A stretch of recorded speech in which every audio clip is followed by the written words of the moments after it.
Hola a todos, bienvenidos de nuevo al curso de desarrollo de servicios web utilizando RAS. Iniciamos aquí el día de hoy con una introducción a las web APIs. ¿O para qué sirven todas estas web APIs? Todo el mundo la menciona, ¿para qué sirven? ¿Y qué herramientas tenemos a disposición dentro del ecosistema de RAS? Para no aburrirnos con tanta teoría, vamos rápido, que yo sé que muchos de ustedes ya quieren escribir código, ¿cierto? Pero necesitamos algunos conceptos básicos. Y sé que muchos me dirán, sí, esto le pido a la inteligencia artificial y me responde rápido, ¿no? Perfecto, entonces, que sea la inteligencia artificial que tenga más conocimientos que ustedes. Veamos aquí, iniciamos un primer concepto. ¿Qué es una web API? Separemos primero. ¿Qué es una API? Por definición, es un acrónimo del derivado del inglés, o del inglés en realidad, que sería Application Programming Interface. Por definición, dice que es una regla o un set o un mix de reglas y protocolos que permiten que dos aplicaciones puedan conectarse. Ese es el concepto básico.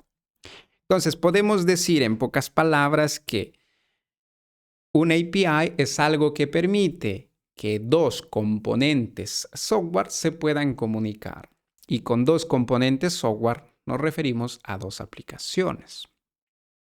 Simple como eso. Esto de aquí ya se ve mucho en el mundo real, porque no es que sea solo de la informática una API. Las analogías lo podemos ver en cualquier lado, incluso en el mundo real, cuando nosotros mismos intercomunicamos palabras con alguien más. Cuando hablamos entre nosotros, existe un canal de comunicación entre nosotros. Eso de ahí es una API. El idioma, el lenguaje que nosotros utilizamos para poder hablar entre nosotros mismos, eso ya es un canal de comunicación, es una API. ¿Por qué? Porque como hay muchos idiomas, sucede que si alguien te habla en portugués, alguien te habla en inglés y tú no conoces esos idiomas, ¿qué sucede? Te aparecen ahí las nubecitas en el cerebro, ¿cierto? Porque no comprendes eso. Entonces, esas son las APIs, son las reglas. Por ejemplo, el español tiene muchas reglas, tiene su gramática, ¿cierto? Los hiatos, diptongos, triptongos, etcétera, etcétera. ¿Okay? Entonces son esas las reglas que permiten que dos cosas se puedan comunicar. En nuestro caso servirá para comunicar dos aplicaciones. Esa es una API, concepto muy, muy simple. Permite que dos componentes software, con componentes software pueden ser aplicaciones, para que se puedan comunicar.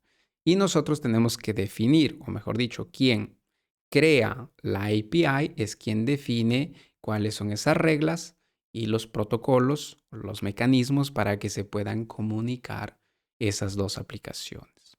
¿Ok? Entonces, uno que crea la API es quien decide cómo el otro puede comunicarse con él.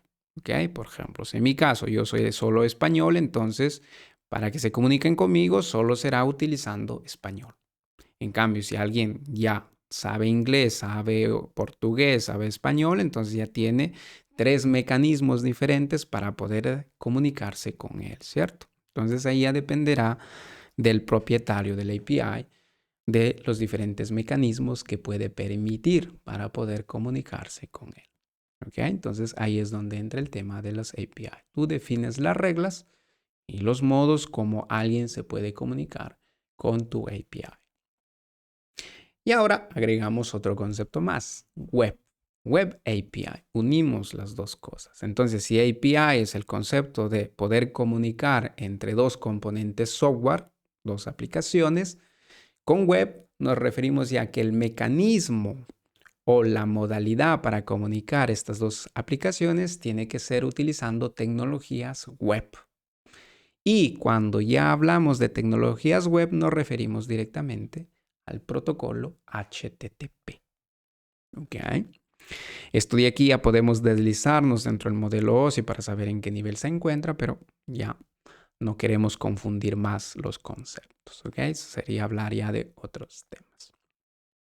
Entonces, con API definimos reglas de comunicación entre dos aplicaciones. Con Web API definimos las reglas de comunicación y el mecanismo o la modalidad de comunicación de las aplicaciones debe utilizar siempre el protocolo HTTP. ¿Ok? Entonces, tenemos que utilizar siempre el protocolo HTTP para poder comunicarnos. Eso indica que si yo utilizo un protocolo diferente para comunicarme con esa Web API que soporta web, no podría, ¿cierto? ¿Por qué? Porque el canal de comunicación es sobre el protocolo HTTP. Si yo utilizo FTP, no podría comunicarme con esa Web API. ¿Por qué? Porque soporta web. Entonces, solamente es HTTP.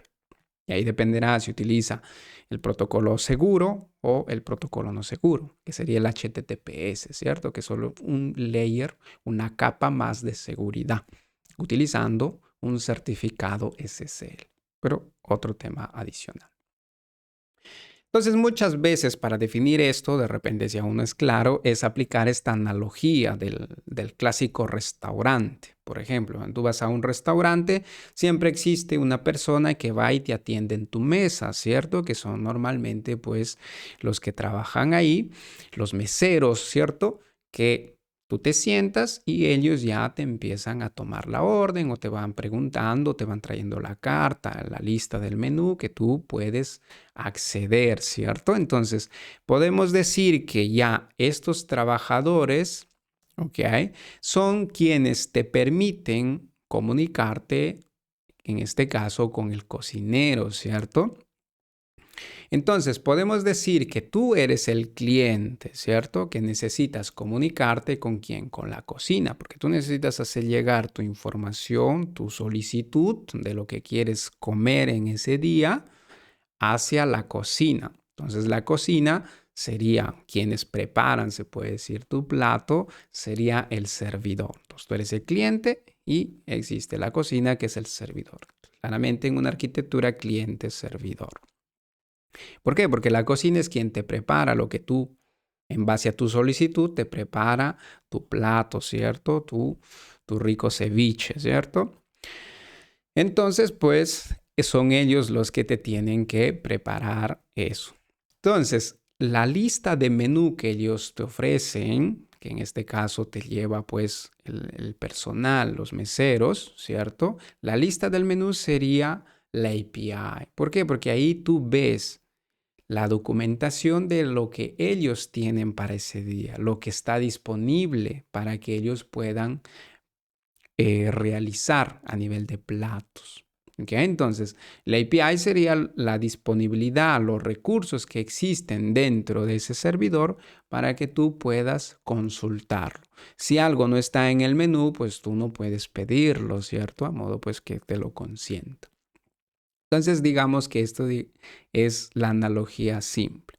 Entonces, tienes de una parte un cliente que debe enviar solicitudes y tienes del otro lado un servidor que en base a tu solicitud tiene que enviar una respuesta, ¿cierto? Si yo envío cierto dato, puede existir cierta lógica para dar una u otra respuesta en base a la información que nosotros enviamos al servidor. ¿Ok? Y la disponibilidad, la API, es quien dice de repente para enviar o para crear una persona, para crear un usuario, por ejemplo, dentro de esa API, tienes que consultar o tienes que invocar cierta URL dentro del protocolo HTTP. Que ahora veamos qué es todo esto. Entonces veamos un concepto más. REST.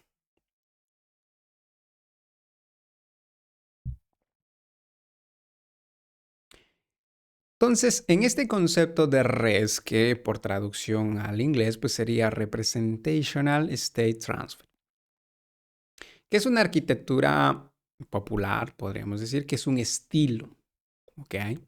No son reglas estrictas que te obligan a hacer algo en cierto modo, no existe en realidad. Entonces, cuando hablamos de REST, solamente es un estilo arquitectónico que nosotros podemos utilizar para realizar o para diseñar nuestras aplicaciones y de ese modo permitir la comunicación entre ellas. ¿Ok? Entonces, un estilo, un modo de realizarlo. Entonces, hay ciertas líneas guía, pero no son estrictamente, se puede decir que si tú no lo haces así, ya no funciona. No, es una línea guía. Si tú gustas, lo adoptas. Si quieres, pues te puedes inventar una propia o puedes extenderlo, puedes modificar. No hay reglas que sean, se puede decir, que te van a cortar las manos si no lo haces así.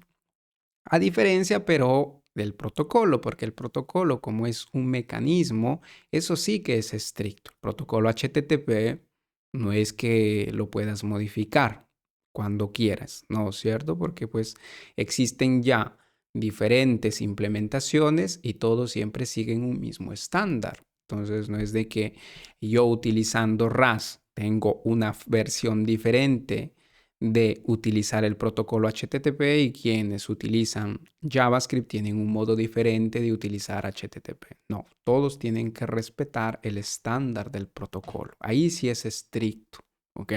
Para evitarnos problemas, ¿no? Si no, sucedería un grande problema porque si yo envío mis datos utilizando el protocolo HTTP, pero lo he modificado, ¿cómo estoy seguro que quien recibe esa información lo recibe en manera correcta? Si de repente ellos lo implementan de una forma diferente. Entonces, por esa razón es que un protocolo sí que es estricto. En cambio, REST es solo una línea guía de cómo ir a diseñar nuestras URLs o nuestras aplicaciones o nuestras web APIs, ¿ok? Nuestras aplicaciones web. Entonces, la base del estándar REST o de la línea guía o el del estilo REST son los recursos. Aquí todos son recursos. Por ejemplo, si yo debo mantener una lista de usuarios o debo mantener usuarios en mi base de datos o dentro de mi aplicativo, pues ya usuario se vuelve un recurso. Y normalmente se utiliza en plural, porque son recursos al plural. Si debo mantener o debo gestionar productos, y ahí productos será pues el recurso. Entonces el recurso es un producto. Un recurso es un usuario. Puede ser, por ejemplo, los posts que vamos a publicar dentro de una red social. ¿Ok? Todos son recursos aquí. Y para acceder a estos recursos, a esta información que utilizamos URLs. Y una URL es solamente un nombre, un enlace, ¿okay? Un acceso directo, podemos llamarlo también así, para poder acceder a ese recurso. Y tiene que ser único. Entonces, si yo quiero acceder a al recurso users, tendré una URL específica para ese recurso users. Si gestiono usuarios y productos, tengo que tener una URL específica para usuarios y una URL específica para productos. No puedo tener una URL que se llame productos y con esa acceder a productos y también a usuarios, porque ya generamos conflictos, ¿cierto? ¿Cómo sé cuándo me devuelves usuarios y cuándo me devuelves productos? Entonces generamos un poco de incongruencia. Entonces el objetivo es que cada recurso, cada gestión que nosotros tengamos de nuestros datos, deba tener una única URL. Simple como eso. Recurso, URL. Una URL accede a un recurso y tiene que ser único. Y ahora alguien puede decir, perfecto, si yo tengo mis recursos con una URL, yo accedo. ¿Y yo cómo realizo operaciones a este recurso? Aquí es donde llegan ya los verbos HTTP. Nuestro protocolo HTTP soporta ciertos verbos. Estos verbos funcionan como acciones dentro de estos recursos. Y uno de ellos es, por ejemplo, el verbo get. Entonces, cuando nosotros realizamos una solicitud HTTP utilizando este mecanismo de get, lo que estamos solicitándole es que devuelva una lectura de ese recurso. ¿Ok? Entonces, get servirá para leer ese recurso, para acceder, para que nos devuelva la API ese recurso. que puede ser el total del recurso, o sea, todos los elementos que existen, o solo uno. Dependerá las condiciones que podamos ahí aplicar. Luego tenemos otro método, otro verbo que viene llamado como POS, que este método de aquí, acompañado del protocolo HTTP, pues sirve para crear un nuevo recurso, para agregar un elemento de toda esa gestión de recursos. Es decir, que si yo quiero crear un nuevo usuario o quiero crear un nuevo producto, debo realizar una llamada HTTP o una solicitud HTTP utilizando este verbo POS. ¿Ok? Entonces, con POS yo puedo agregar un nuevo elemento a toda la lista o a toda la colección o a todos los recursos que ya existen, que son persistentes. Si en el caso yo quiero actualizar o sobreescribir la información que ya existe dentro de un recurso, utilizo put. ¿Ok? Entonces este verbo sirve para sobreescribir. Si ya existe un valor, yo quiero sobreescribir todos los valores, lo utilizo put. Y si quiero hacer una actualización parcial de un recurso, de repente el recurso, por ejemplo, el usuario puede tener un identificativo, puede tener un nombre de usuario, ¿cierto? Y a mí interesa solo modificar, por ejemplo, el nombre del usuario, entonces envío solamente ese dato. Para ello tenemos patch. Patch sirve para hacer una actualización parcial de la información. A diferencia del put, que con el put tú tienes que enviar todos los datos que son necesarios y se sobrescribe. Lo anterior viene sobrescrito con los nuevos. En cambio, con patch solamente sobrescribe los datos que tú envías. Datos que no envías se mantienen igual.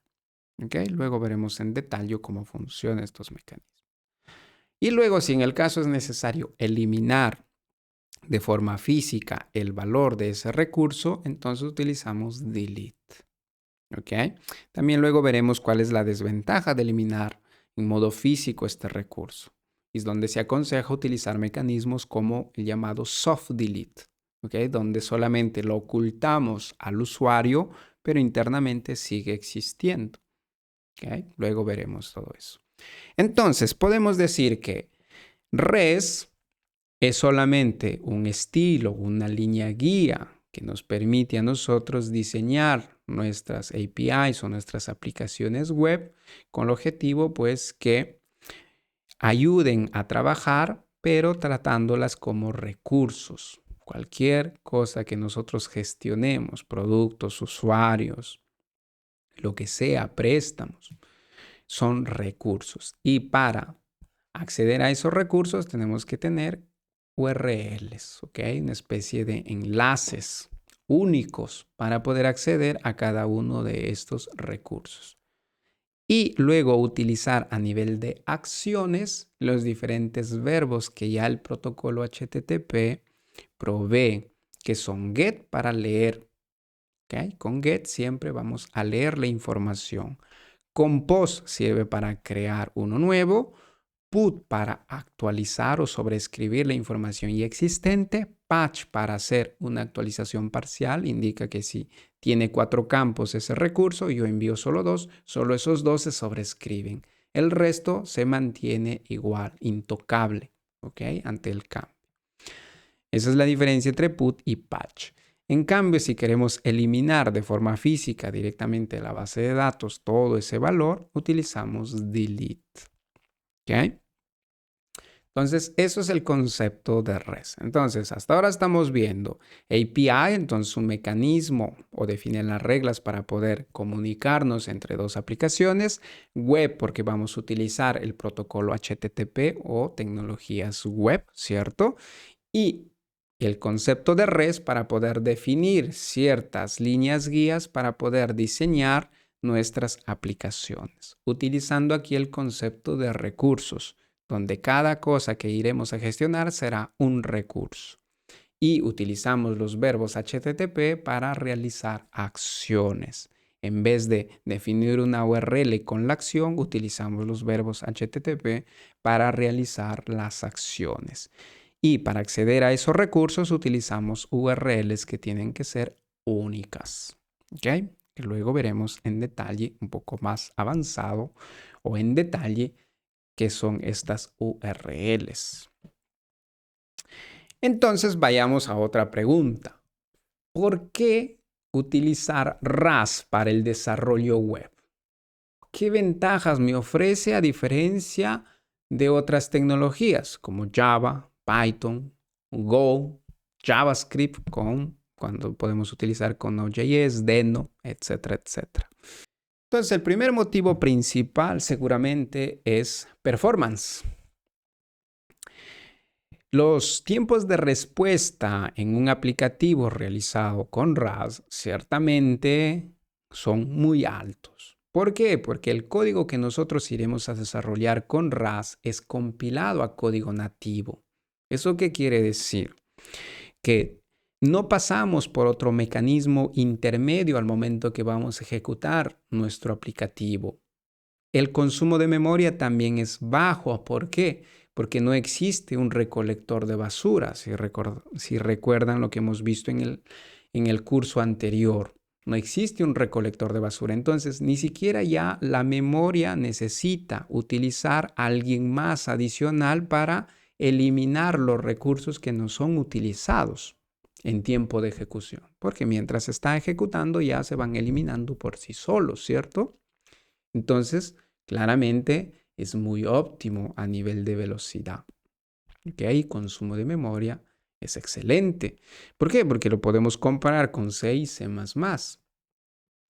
Y es ideal sobre todo cuando tenemos servicios web que necesitamos una alta disponibilidad. Cuando tenemos millones de usuarios, aquí es donde tenemos la máxima ventaja. ¿Ok? Sobre todo en performance.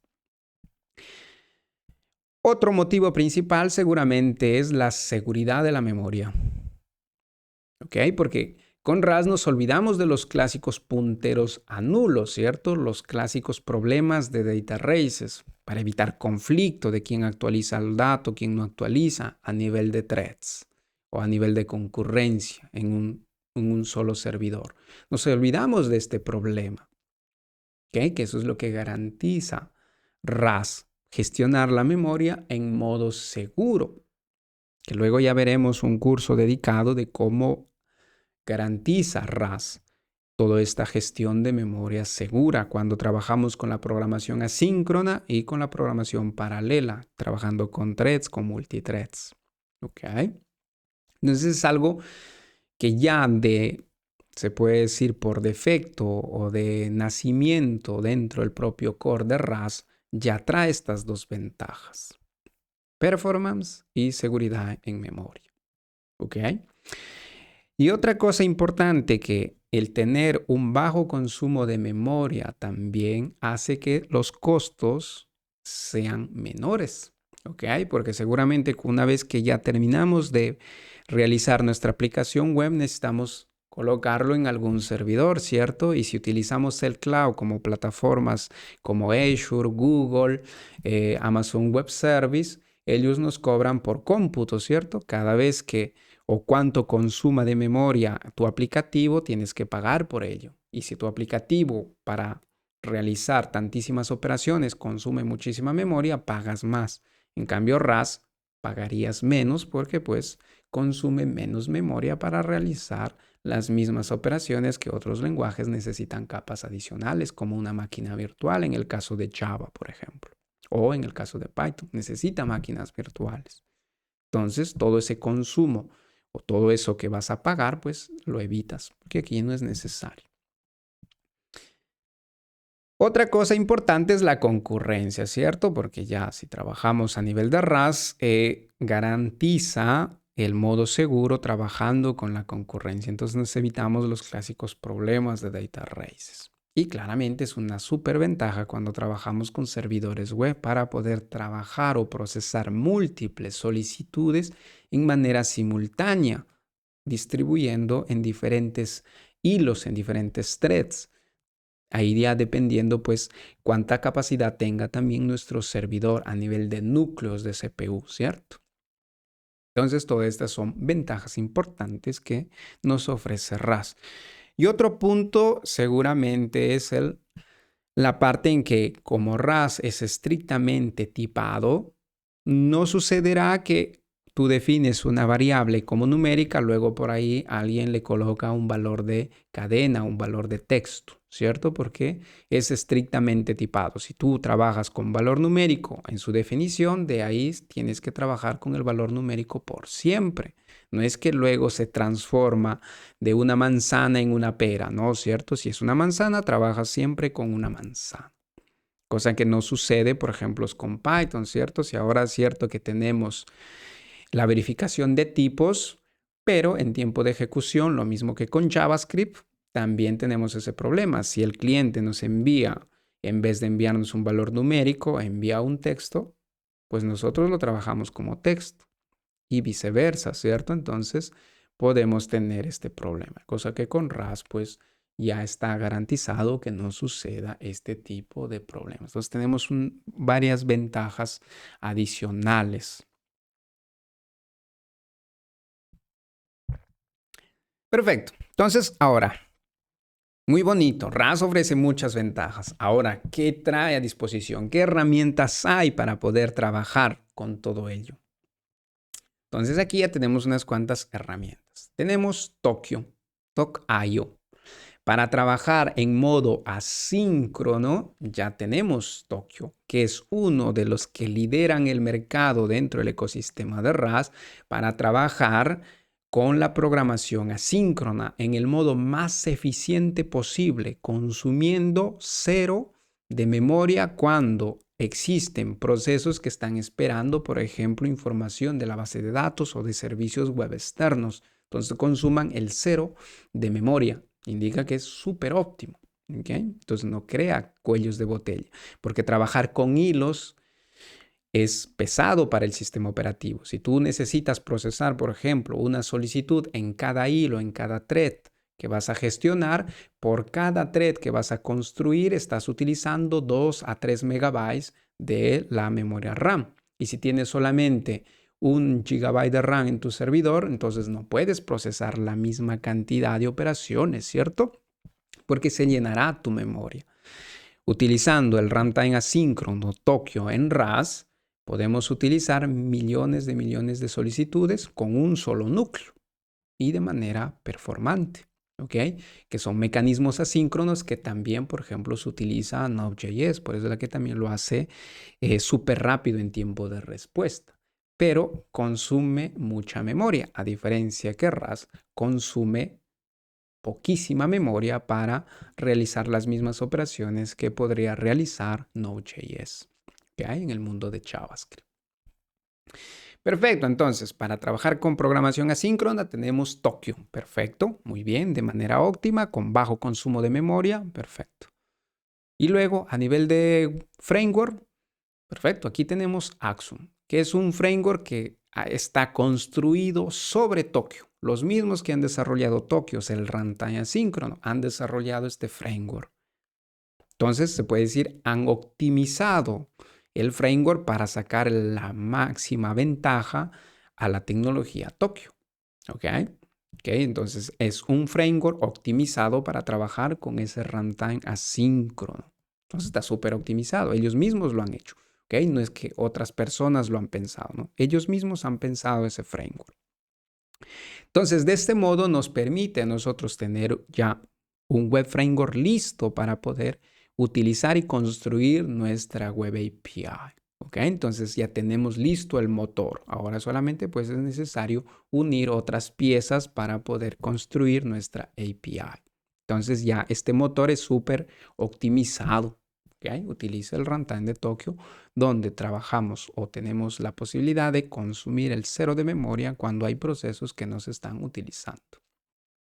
Perfecto, entonces ya hay web framework, ya hay runtime asíncrono. ¿Cómo accedo a la base de datos?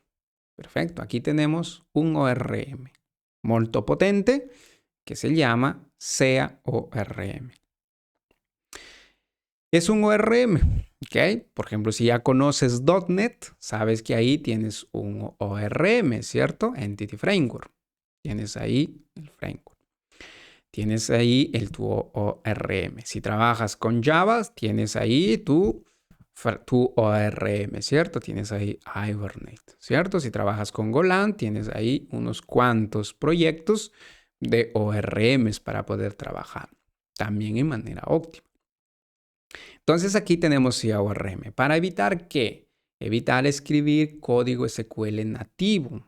¿Okay? Que podría suceder que necesitemos escribir código SQL nativo para acceder a nuestra base de datos. Pero ahí, ¿qué sucede? Si en un momento necesitas migrar a otra base de datos, todo ese código SQL nativo tienes que modificarlo, ¿cierto? Porque la sintaxis que será para MySQL no será del mismo modo para trabajar con SQL Server o con PostgreSQL o Oracle, los otros diferentes motores de base de datos. En cambio, ya un ORM es el que hace las traducciones por ti. Es él quien internamente traduce y ve el modo mejor o el mejor modo para comunicarse con un motor de base de datos. ¿Ok? Entonces, la diferencia entre utilizar SQL nativo con ORM. Perdemos ligeramente un poco de performance, sí, pero aquí estamos trabajando con RAS. Es el mínimo que nosotros perdemos, a diferencia que con otros lenguajes perdemos muchísimo más. ¿Ok? A nivel de ventajas de performance. Perfecto, entonces ya tenemos eso. ¿Qué más falta?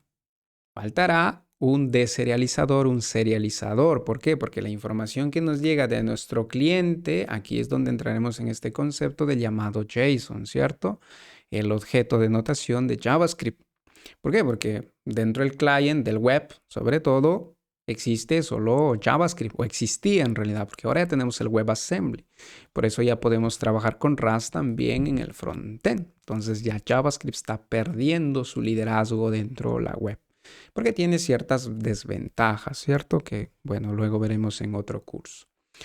Entonces, toda la información que nos llegará desde un cliente, porque es el estándar actual, es JSON. También ya existe el protocol buffer desde muchos años, pero aún no se adopta mucho, que es una forma más óptima, que en vez de enviar un JSON es enviar directamente binario a nivel de comunicación. No se adopta porque antes existía problema de compatibilidad. No todos los navegadores implementaban la nueva versión de HTTP. En la actualidad ya se puede utilizar, pero aún así no se adopta del todo. Sobre todo en microservicios, comunicación entre servicios, ahí sí se utiliza muchísimo. ¿Okay? Si tú utilizas todavía JSON para comunicar entre microservicios, estás llevando un cuello de botella por ahí. Están generando una conexión lenta y estás consumiendo mucha memoria en vano. Utilizamos el protocol buffer para optimizar la comunicación entre microservicios. Entre cliente y servidor, bueno, sí, podrías trabajar todavía con JSON, pero deberías ya utilizar el protocol buffer. En este curso trabajaremos todavía con JSON porque todavía es lo que en la actualidad aún no se ha hecho la migración total. Entonces aún es necesario. Entonces aún lo tenemos que cubrir. Entonces CERD es una librería o una tecnología dentro del ecosistema de RAS que permite convertir este formato JSON a las estructuras de RAS y viceversa. O sea que el código de RAS lo puedo transformar a este formato JSON. Que JSON es solo un texto, un string, una cadena de texto que tiene un formato en específico, o sea, tiene algunas reglas de cómo escribir este formato de JSON. ¿Ok? Entonces, eso es CERD. Entonces, ahí digamos que tenemos todas las herramientas listas para poder utilizar o construir nuestra Web API. Pero, ok, y luego, ¿qué pasa si yo necesito tener un sistema de colas? Pues ahí podemos utilizar RabbitMQ, podemos utilizar Kafka, que ya tienen un SDK listo para RAS.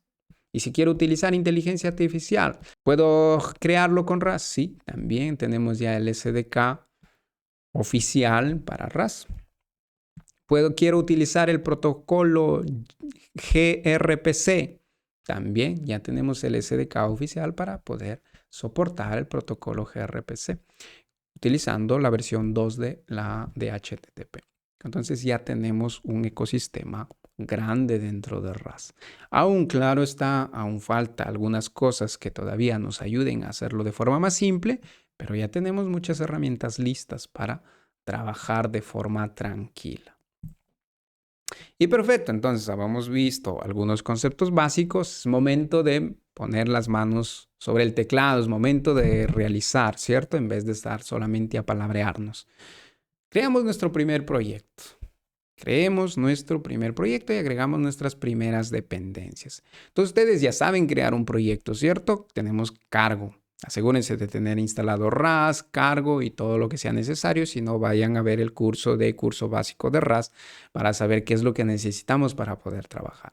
Entonces aquí necesitaremos construir un nuevo proyecto y vamos a agregar algunas dependencias ya para en el próximo video empezar ya a trabajar con nuestro servidor web. ¿Ok? Entonces vayamos a nuestra terminal y creamos nuestro primer proyecto. Entonces nos vamos aquí a una terminal. Seguramente están viendo mi terminal. Permítanme tomar un poco de agua. Aunque sí ya estoy teniendo un poco de hambre. Se falta un poco de unas arepas ahora. Entonces vamos a ver. Yo estoy ya en una carpeta, la carpeta donde voy a crear mi proyecto. Entonces vamos a crear aquí cargo new, ¿cierto? Para crear un nuevo proyecto. Y aquí vamos a llamarlo F5A-services. Y voy a agregar es, porque pues creo que tengo otro proyecto que es lo que habíamos grabado el curso en italiano. ¿Okay? Entonces será para nosotros en todo este curso para trabajar en español. Y agregamos bin porque queremos que este proyecto se ejecute, ¿cierto? Porque eso será nuestro target principal. Entonces tenemos ahí F5A _services_es. Aquí pueden ustedes colocar el nombre que ustedes gusten, ¿ok? F5A es un nombre, digamos, oculto de uno de nuestros proyectos que pues lo consideramos, le tenemos mucho corazón y es alguien que utilizaremos en esto de aquí. Services porque serán servicios web, ¿ok? Es porque, bueno, será dedicado para el curso en español. Perfecto, entonces ahí pueden utilizar el nombre que ustedes gusten. Lo que sí les recomiendo trabajar con guión bajo como separador de palabras, porque ese es dentro del estándar de RAS, cómo definir los nombres de los proyectos, ¿ok? También pueden utilizar el guión, pero no utilizamos mucho este enfoque nosotros. ¿Ok? Entonces nosotros utilizamos guión bajo. Si gustan, pues también pueden seguirlos. Mucho más idiomático para nosotros dentro de RAS. Entonces, una vez que lanzamos este comando, ya nos crea aquí un proyecto. Si ven, aquí tengo este y esta era la versión en italiano. Entonces nos vamos aquí F5A, service-es y aquí tenemos ya nuestro proyecto, ¿cierto? Si ven ahí. ¿Ok? Esto de aquí tenemos que abrir con un editor de código, el que ustedes gusten, ¿ok? Aquí vamos a trabajar con VS Code, Visual Studio Code, que pues es open source, no tienes que pagar nada, incluso puedes utilizar un poco de inteligencia artificial o conectar otros modelos, pero si tienes Bing, te gusta trabajar con Bing, te gusta trabajar con Elix, que es otro editor a nivel de terminal, puedes hacerlo. Si tienes Set, que es un editor web que puedes trabajar, que está hecho totalmente en RAS, también puedes utilizar. ¿Ok? Aquí utilizaremos Visual Studio. ¿Ok? No hay ningún problema. Entonces, aquí ya debería estar compartiendo Visual Studio. Sí, se ve, sí, correcto. Entonces yo aquí dentro de mi Visual Studio tengo diferentes perfiles, ¿ok? Porque pues trabajo con diferentes tecnologías para evitar sobrecargar a mi Visual Studio todo en uno. Trato de generar perfiles, así instalo diferentes extensiones en cada perfil. Entonces, por ejemplo, aquí nos vamos a ir a perfil de RAS. Ustedes probablemente no tendrán, pero no hay ningún problema, ¿ok? Depende ya cómo hayan configurado su Visual. Perfecto, entonces aquí ya tenemos nuestro proyecto que hemos creado. Importante para ustedes, si su Visual Studio es nuevecito, instalar esta dependencia que se llama Dependi. Esto de aquí nos ayuda porque dentro nuestro aplicativo, dentro de nuestro archivo cargo TOML, pues podemos aquí ver las versiones que ya de repente son obsoletas que estamos utilizando. Entonces ayuda mucho para ir viendo ahí qué versiones ya podemos actualizarlas, ¿ok? Algo más a instalar aquí, importantísimo, pues es el RAS Analyzer, ¿ok? Este que es oficial, si ven, de RASLang ORG. Qué importante tener estas dos extensiones. Este es obligatoria, RAS Analyzer, ¿ok? Cualquier otro editor que tengan, pueden pues también tener RAS Analyzer, porque este de aquí lo podemos utilizar en cualquier editor de código.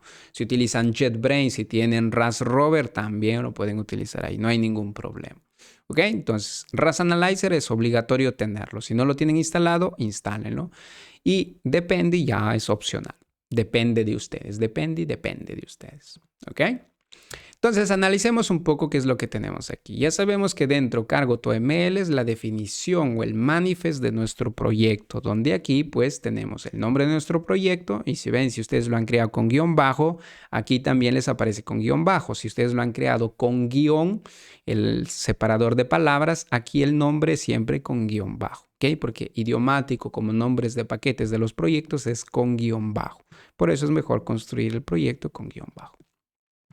Aquí pues nos muestra la versión y la edición, o sea, a nivel de compilador de RAS, cuáles soporta. Aquí ya se está trabajando con la última, que es 2024. Probablemente en un futuro, unos cuantos años, saldrá la versión 2026, 2025, dependerá ahí cuando ya la comunidad de RAS pues publicará otro modo de edición de compilar. ¿Ok? Eso sirve para el compilador. Si tienen dudas, pues siempre vayan al curso de RAS básico que tenemos por ahí disponible.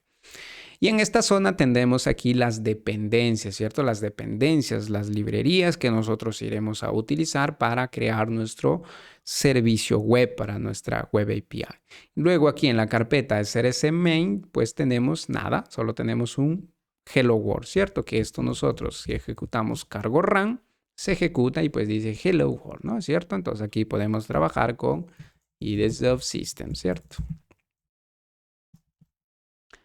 Perfecto, entonces de ese modo ahí tenemos Hello y the Subsystem. Perfecto, pero no iremos a hacer cosas simples, ¿cierto? Iremos a hacer cosas avanzadas. Entonces, antes de terminar, pues vamos a agregar unas cuantas extensiones. Entonces, lo primero que vamos a agregar aquí es Tokio. ¿Por qué Tokio? No de la ciudad o el país, ¿no? Que es Tokio, ¿no? Entonces aquí vamos a agregar esta tecnología que es Tok.io para poder trabajar de forma síncrona todo lo que sean operaciones de input e output a nivel de red. ¿Ok? Si por ejemplo necesitamos comunicarnos con la base de datos, necesitamos utilizar el protocolo TCP/IP para enviar nuestra información y del mismo modo recibirla. Si necesitamos trabajar con una API externa, con otro aplicativo externo, necesitamos utilizar ahí HTTP. Todo este espacio o toda esta comunicación con el externo son operaciones de input-output y Tokio pues lo gestiona en manera eficiente. Entonces aquí vamos a trabajar con la versión, no sé cuál esté disponible, me imagino que la 47 punto algo. ¿Ok? Para el día de hoy. Ahí ven, ya aparece el check, indica que sí es la última. Y a esto de aquí vamos a activar algunas funcionalidades. ¿Ok? Dentro de estas librerías existe el concepto de feature flag. El feature flag indica que tú lo activas o lo desactivas según sea necesario. Y al momento que se compila, él trata de compilar todas las funcionalidades que tú estés activando. ¿Ok? En nuestro caso, activaremos pues el runtime que permita trabajar con multi-hilo, multi-thread, ¿ok? Que es este de aquí, RT multi-thread. Hay otra funcionalidad que iremos a utilizar que es para poder utilizar las macros. De ahí también necesitaremos utilizar la funcionalidad de net. ¿Ok? Entonces con las macros iremos a utilizar pues el metaprogramming, ¿cierto? Donde en tiempo de compilación se genera código. Entonces ahí tendremos pues nuestro runtime, ¿cierto? Con Tokio. Otra extensión o otra dependencia que queremos agregar será Axum, ¿cierto? Que será necesario. Entonces aquí agregamos la versión. Me imagino que estamos en la 0.8. Algo. Vamos a ver si la 8.4 es la última, ¿cierto? Aquí ya dependerá, pues, en el momento que tú ejecutes o que estés viendo este video, trates de utilizar siempre las últimas versiones. Trata siempre de utilizar nuevas versiones. Si existe la 9, utiliza la 0.9. Si existe la 0.8.5, utiliza esa nueva versión, ¿ok? Porque todo cambia con el tiempo. Es parte de la evolución. Necesitamos siempre adaptarnos al cambio. Entonces aquí si compilamos esto, pues ahora tendrá que descargar, porque es la primera vez que iremos a hacer esto. Y como ven, pues ya trata de descargar todas las dependencias que estamos utilizando. Y con eso todas las dependencias instaladas pues se van aquí a bloquear en este archivo cargo.log. ¿Ok? Entonces todo lo que instalemos está aquí ya configurado para poder ser utilizado. Entonces con eso ya tenemos Tokio, ya tenemos Axum, entonces ya estamos listos para poder trabajar. Entonces por ejemplo aquí ya podemos agregar nuestra macro Tokio main. Y de ese modo nuestra función principal ya se vuelve asíncrona, porque sin el runtime de Tokio no podemos trabajar con programación asíncrona dentro RAS. Entonces ahora nosotros ejecutamos esto, pues seguramente vemos el mismo resultado, pero ya utilizando Tokio, que es el gestor o el motor para poder trabajar con la programación asíncrona multihilo en manera eficiente. ¿Ok?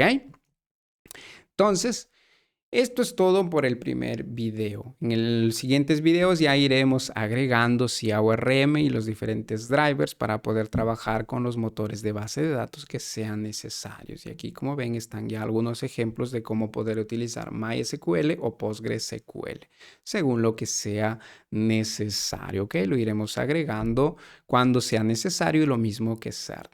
Okay, pero estas dos primeras dependencias son necesarias para ya trabajar en el próximo video. Okay, entonces hagamos un rápido repaso para quienes más o menos se han estado durmiendo, porque es largo el video. Entonces hemos visto hoy cuál es el concepto de una API, que solamente es, se puede decir, reglas para poder comunicar, intercomunicar entre dos aplicaciones. Cuando hablamos de Web API es aplicar estas reglas pero utilizando el protocolo HTTP y el protocolo es siempre estricto, ¿cierto? En cambio, las reglas pueden ser una especie de solo guía. Entonces hemos visto que existe aquí la guía del estándar REST, que solamente pues ellos trabajan a nivel de recursos, cualquier cosa es un recurso y para tener las acciones y modificar o transformar todos estos recursos tenemos los verbos HTTP, get para leer, post para crear uno nuevo, put para sobreescribir o actualizar un valor de un recurso, patch para hacerlo de forma parcial, o sea, solo algunos campos, y delete para eliminar el recurso en sí. ¿Ok?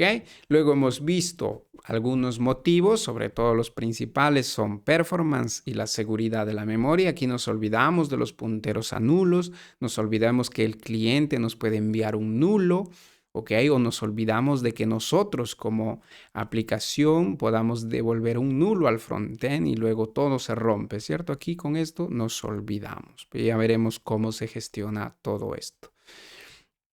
También hemos visto algunas tecnologías como Tokio, que es el runtime asíncrono, que es muy óptimo para trabajar con la programación asíncrona y paralela. También tenemos el framework Axum, que está construido sobre de Tokio, o sea que disfruta o utiliza el máximo potencial de Tokio para poder trabajar, ¿cierto? Y luego tenemos CIAORM para poder conectarnos o utilizar nuestra base de datos y CERD para poder transformar nuestras estructuras o nuestros datos construidos en RAS y poder transformar a JSON y viceversa, ¿ok? Todo eso servirá a CERD, que ya veremos en detalle más adelante. Y como última cosa, hemos creado nuestro primer proyecto y hemos agregado un par de dependencias que serán necesarias para nuestro próximo video. Nuestro próximo capítulo ya iremos a construir nuestro servidor web para ya empezar a escuchar solicitudes en el protocolo HTTP. Entonces, conmigo es todo por hoy. Nos vemos en el próximo video. Dejen sus comentarios si hay alguna duda de algún concepto o de repente me he equivocado con algún concepto. Pongan ahí sus argumentos y así también yo puedo argumentarles ciertas cosas. Nos vemos en el próximo video. A la próxima.